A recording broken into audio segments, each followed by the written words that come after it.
മലയാളികൾക്ക് ഏറെ പ്രിയപ്പെട്ട സംവിധായകരിൽ ഒരാളാണ് വിനയൻ. മലയാളത്തിൽ വ്യത്യസ്ത സിനിമകൾ സമ്മാനിച്ച സംവിധായകനാണ് അദ്ദേഹം. സൂപ്പർ സ്റ്റാർ എന്ന ചിത്രത്തിലൂടെയാണ് വിനയൻ സംവിധാന രംഗത്ത് കടന്നു വന്നത്. പിന്നീട് ആകാശഗംഗ, വെള്ളി നക്ഷത്രം, ഡ്രാക്കുള തുടങ്ങിയ ഹൊറർ സിനിമകളെല്ലാം ഒരുക്കിയ അദ്ദേഹം അത്ഭുത ദ്വീപ്, അതിശയൻ പോലുള്ള വേറിട്ട സിനിമകളും പ്രേക്ഷകർക്ക് നൽകി.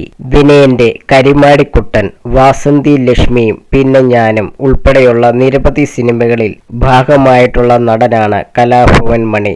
ഇപ്പോൾ നാനാ സിനിമ വാരിക്ക് നൽകിയ അഭിമുഖത്തിൽ മണിയെക്കുറിച്ച് സംസാരിക്കുകയാണ് വിനയൻ. തമിഴിൽ പോയി വന്നതിനു ശേഷം മണിയിൽ വലിയ മാറ്റങ്ങൾ ഞാൻ കണ്ടു. മമ്മൂട്ടി, ലാലും സുരേഷ് ഗോപിയുമൊക്കെ ചെയ്യുന്നത് പോലെ കടിച്ചാൽ പൊട്ടാത്ത ഇംഗ്ലീഷ് പറയുന്ന നായകനാകാനുള്ള ഉത്സാഹമായിരുന്നു അവന്. അപ്പോഴും ഞാൻ വിളിച്ചു പറഞ്ഞു, നിനക്ക് അത്തരം കഥാപാത്രങ്ങൾ ചേരില്ല. നല്ല നാടൻ വേഷങ്ങൾ ചെയ്ത നിന്നെ പിടിക്കാൻ ഒരാൾക്കും പറ്റില്ല എന്നായിരുന്നു ഞാൻ പറഞ്ഞത്.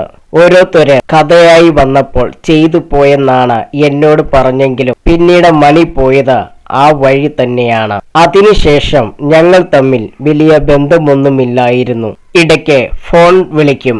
അഭിനയം കുറച്ച് മണി ഗാനമേളയിൽ കൂടുതൽ ശ്രദ്ധിക്കാൻ തുടങ്ങിയപ്പോൾ എവിടെയോ പന്തികേട് തോന്നി. വിളിച്ചാൽ ഫോൺ എടുക്കില്ല.